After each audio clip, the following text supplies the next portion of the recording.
বন্ধুরা আজকে আমি পনিরের একটা রেসিপি করব। তো এখানে আমি 200 পনির নিয়ে নিয়েছি। তো এই পনিরটাকে টুকরো করে কেটে নেব। কড়ায় সাদা তেল গরম করতে দিয়ে দিয়েছি, একটু নুন জল গরম অল্প অল্প গরম ওখানে রেখেছি। আর এই যে পনিরগুলো এইভাবে টুকরো করে নিয়েছি। বন্ধুরা আজকে আমি পনিরের চিলি চিকেন করব। তো এখানে পনিরগুলোকে আমি হালকা করে ভেজে আর নুন জলে ডুবিয়ে রাখবো।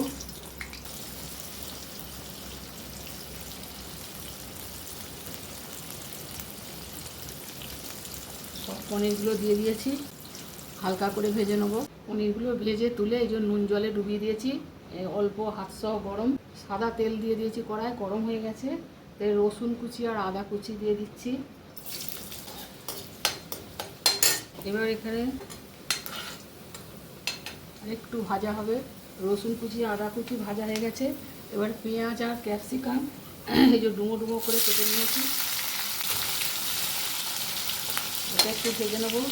এখানে 1 চামচ চিলি সস আর সয়া সস নিয়েছি। টমেটো সস দিয়ে দেবো। টমেটো সসটা একটু বেশি পরিমাণ দিচ্ছি, 3 চামচ মতো। এবার এর মধ্যে দিচ্ছি টমেটো, একটা টমেটো কুচি, একটু লবণ দিয়ে দিচ্ছি। টমেটো পেঁয়াজ ক্যাপসিকাম ভাজা হয়ে গেছে। এই একটু জিরে গুঁড়ো, ধনে গুঁড়ো, একটু গোলমরিচের গুঁড়ো,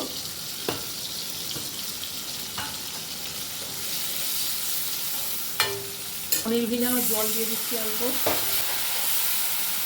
এবার এই যে সসটা দিয়ে দিচ্ছি, দিয়ে এই বাটিটা ধুয়ে ভালো করে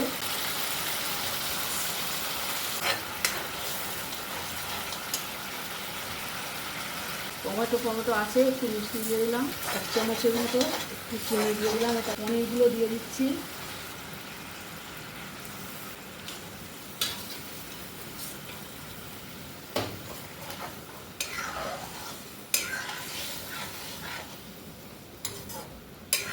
পনিরগুলো একটু সেদ্ধ হবে।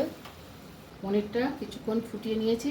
এবার এর মধ্যে একটু ময়দা 1/2 চামচ জলে গুলে দিয়ে দিলাম। আপনারা কর্নফ্লাওয়ারও দিতে পারেন, দিলে একটু থকথকে হবে আর কি। এই পনিরের জলটা কাজে লাগিয়ে দিলাম, এর মধ্যে সবটাই লেগে গেল এতে। রেডি বন্ধুরা, এবার নামিয়ে নেবো। এই দেখুন চিলি পনির কত সুন্দর হয়েছে। ভাত, রুটি, লুচি সবের সাথে খাওয়া যাবে। আপনাদের কেমন লাগলো অবশ্যই জানাবেন। ভালো লাগলে লাইক শেয়ার কমেন্ট করবেন আর আমার পাশে থাকেন বন্ধুরা। এবার এটা নামিয়ে নিচ্ছে। এই যে দারুণ সুন্দর হয়েছে। অল্প একটু চিনি দিতে মিষ্টি মিষ্টি ঝাল ঝাল টক টক হয়েছে, ভালোই লাগছে। এই দেখুন বন্ধুরা কেমন হয়েছে। আজকের মতো রাখলাম। ভালো লাগলে অবশ্যই কমেন্ট করে জানাবেন। আজকের মতো রাখলাম। আপনারা খুব খুব ভালো থাকুন। ভীষণ গরম, ভিডিও বানাতে প্রচুর কষ্ট হচ্ছে বন্ধুরা। তো আপনারা ভালো থাকুন। জয় গুরু, জয় মাতারা।